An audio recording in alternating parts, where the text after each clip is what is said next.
What's going on, Guardians? It's Tizzle here, and in this video I'm going to be showcasing one of my favorite new hunter builds to run, and it centers around the exotic chess piece that we got in the final shape, Gifted Conviction.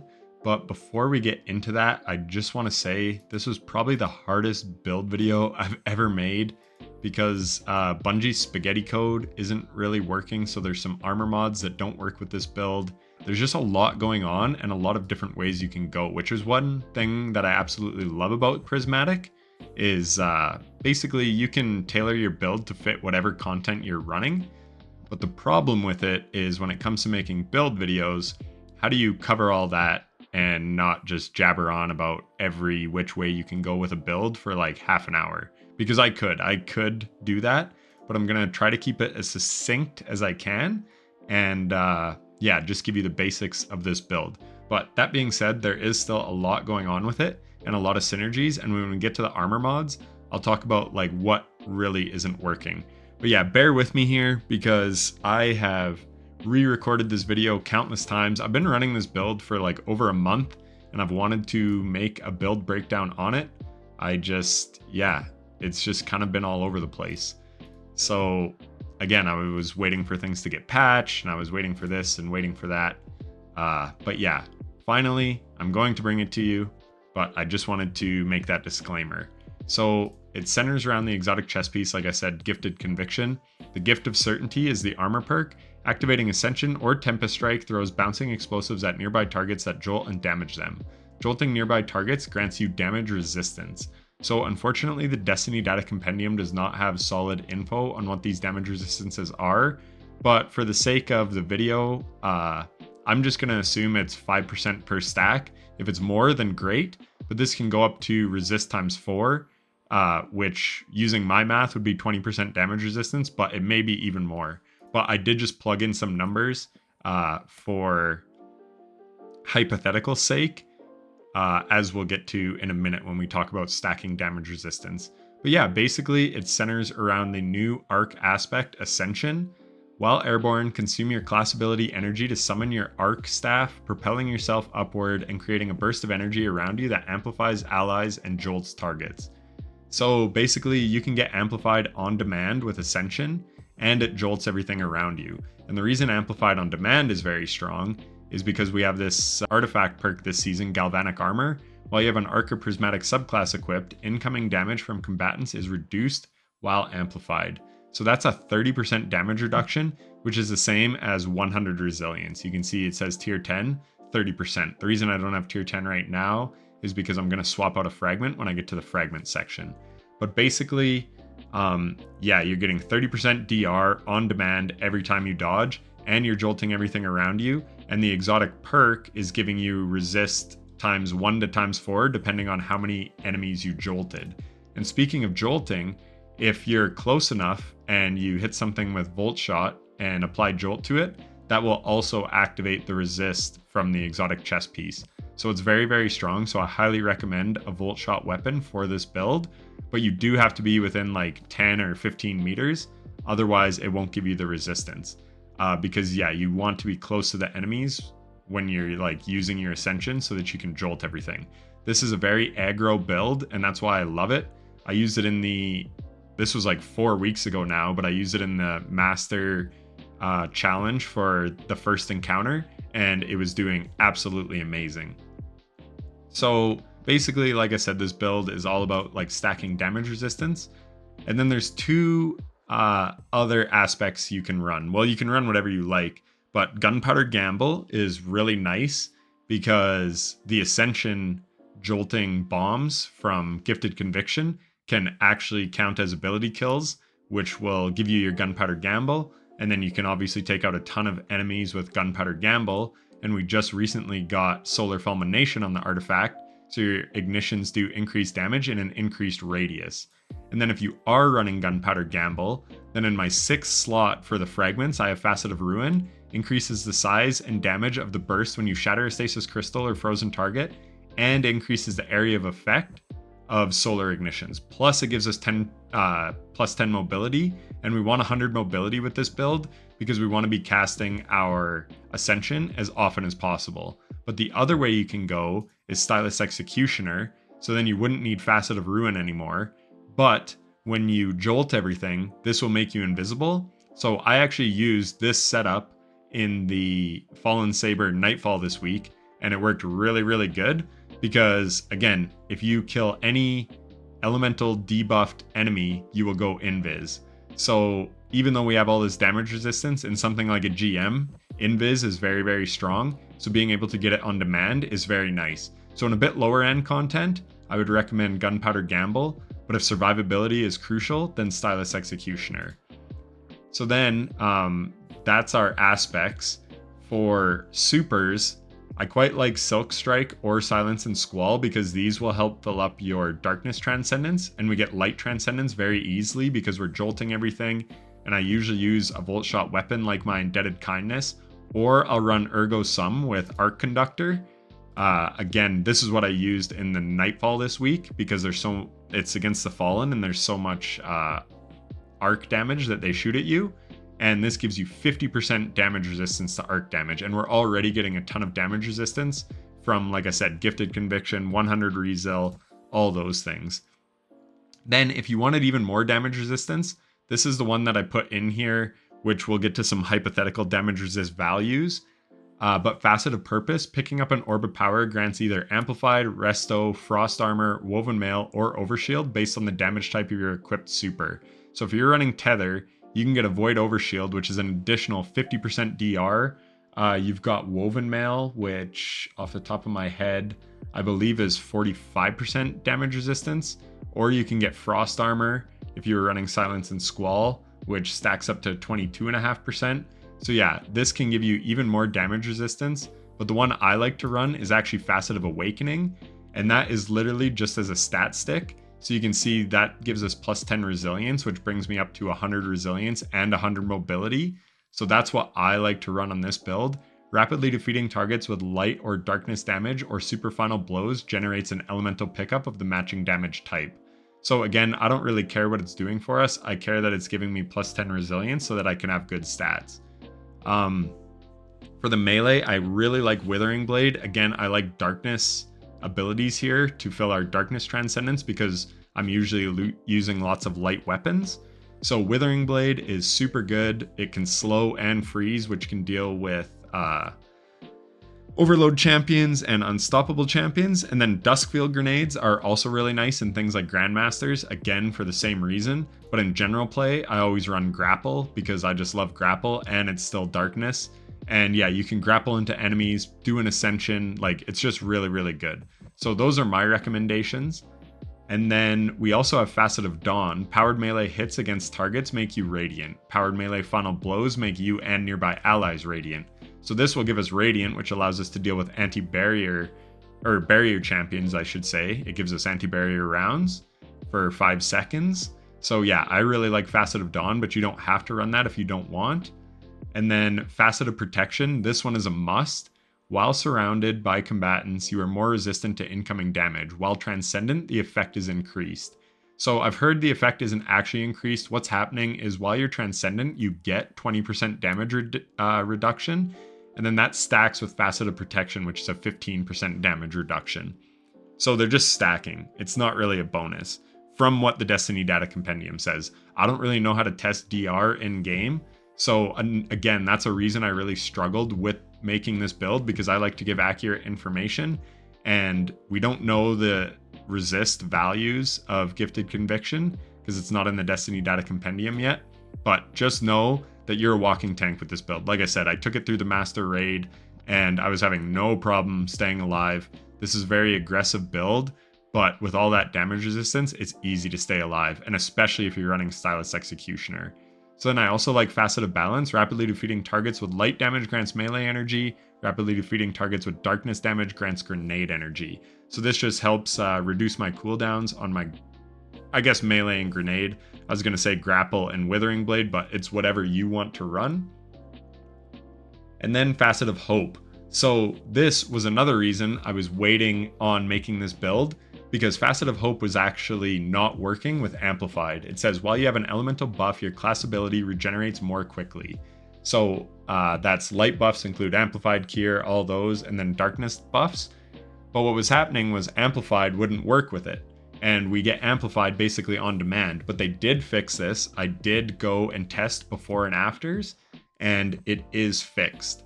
So yeah, 100% run Facet of Hope, because it's just going to reduce your mobility, or sorry, your class ability cooldown even more. That being said, I still recommend running 100 mobility, but if you can't get 100, then go as high mobility as you can, even if it's only like 70 or 80, but definitely you want 100 Rezil. And Ascension is not working with any of these dodge perks, so I run Marksman Dodge because it has the lowest cooldown of all the dodges, and we're never really using our dodge. We're using it to proc Ascension. So I talked earlier about Ensnaring Slam. So Ensnaring Slam, this used to also not work with things like Reaper and all that. So I tested it right before filming this video, and it doesn't work with Gambler's Dodge or Marksman Dodge. Like, it still doesn't activate a dodge perk, so it won't give you your melee back or reload your weapon, but it does work with things like Powerful Attraction and Reaper and Outreach, Distribution, Bomber, all these things where it says reduce grenade cooldown when using your class ability. It works with those. That's Ensnaring Slam. When we go to Ascension, it doesn't work with any of these things currently. Again, I tested it with Reaper, tested it with Powerful Attraction, tested Bomber. I did test all these. It does not work. So like I said, Threaded Spectre still won't reload. It won't do like a Marksman or Gambler's Dodge thing. It's not going to reload your weapons, but it will do all these class ability mods, where Ascension currently does not. I believe Bungie is aware of it, but currently it's not working. And that was another reason I was waiting for this. I thought it might get patched with Act 2. So I was like, whatever, I'll put out that video after Act 2 launches, because Solar Fulmination also has some synergy, like I said, with Gunpowder Gamble. So it was worth it to wait a bit. But unfortunately, that has not been patched. But like I said, Facet of Hope does work, and it's going to reduce your dodge cooldown even more. So basically, with 100 mobility and being amplified all the time, you can chain this every about 13 seconds. So very, very strong. For weapons, like I said, I either like a Volt Shot weapon or an Ergo Sum, because another thing is we're trying to get Transcendent all the time. And then with Ergo Sum, if you have the Catalyst, that's going to give you, it's something like 45% more damage, and it gives you ammo back if you're using it while Transcendent. So it's very, very strong. Plus with Arc Conductor, we can get that 50% reduction to arc damage. So it just builds into this damage reduction fantasy. But if not, just run a Volt Shot weapon, run literally whatever you like. The weapons on this build don't really matter. And then because a lot of the armor mods aren't working, I just go with a couple Siphon mods. So Strand and Arc, because I'm running double rocket sidearms.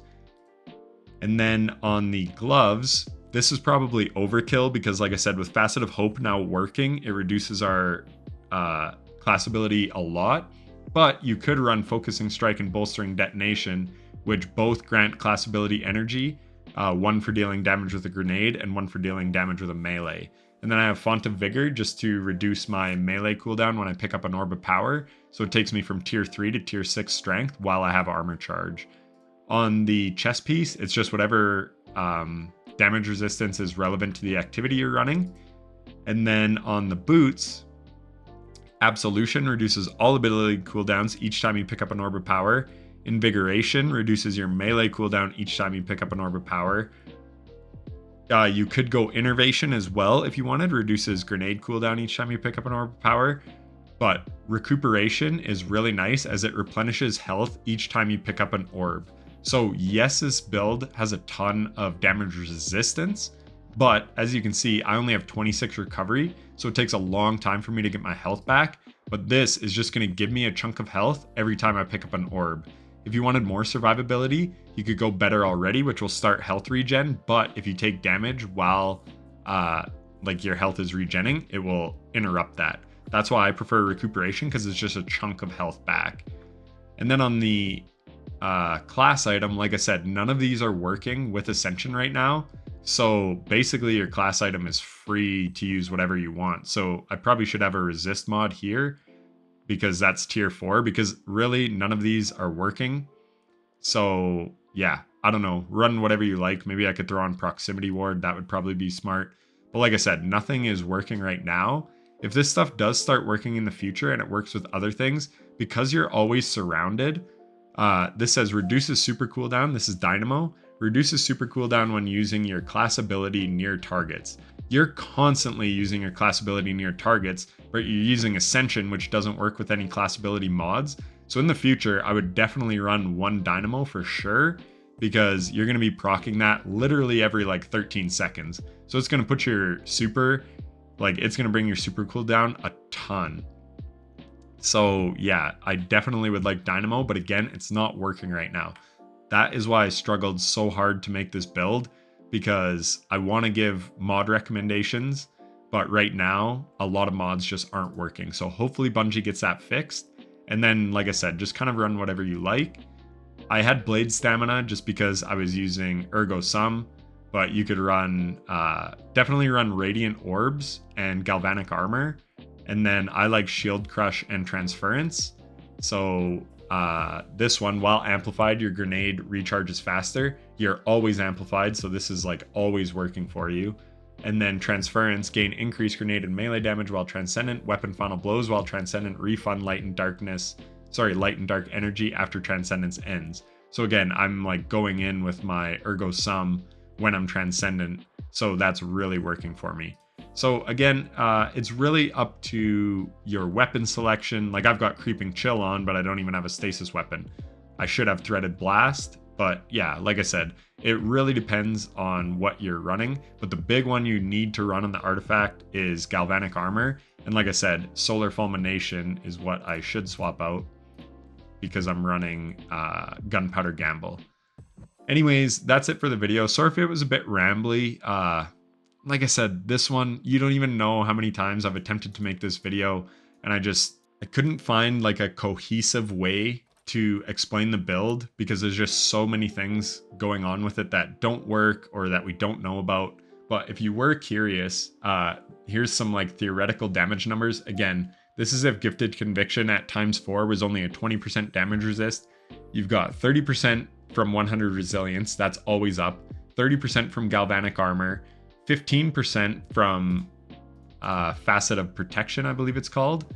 And then you have 20%, again, that's hypothetical, from Gifted Conviction. That right there is 66.7% damage resistance. And then you can go even more from there. If you add on the 20% from Transcendence, that takes it to 73.3% damage resist. If you're running that Fragment, that will help give you a Void Overshield. If you're running Tether, then that will take it up to 86.67% damage resistance when you have an Overshield, which is not hard to do. All you have to do is pick up an Orb of Power. And then if you run Risk Runner or an Ergo Sum with Arc Conductor, that's going to take it up to 93.3% damage resistance to Arc damage. And then if you go 3 times Arc Resist, the resist mods can stack up. They are 15% at 1 mod, 25% at 2 mods, and 30% at 3 mods. So on just arc damage, you would be doing 98% damage resistance with Risk Runner and a Void Overshield, Transcendence, Facet of Protection, Gifted Conviction, Galvanic Armor, and 100 Resilience. So there's so much damage resist you can stack up. And if you think that's like impossible to do, I literally just went into a Lost Sector and did it like super easily just for like testing purposes.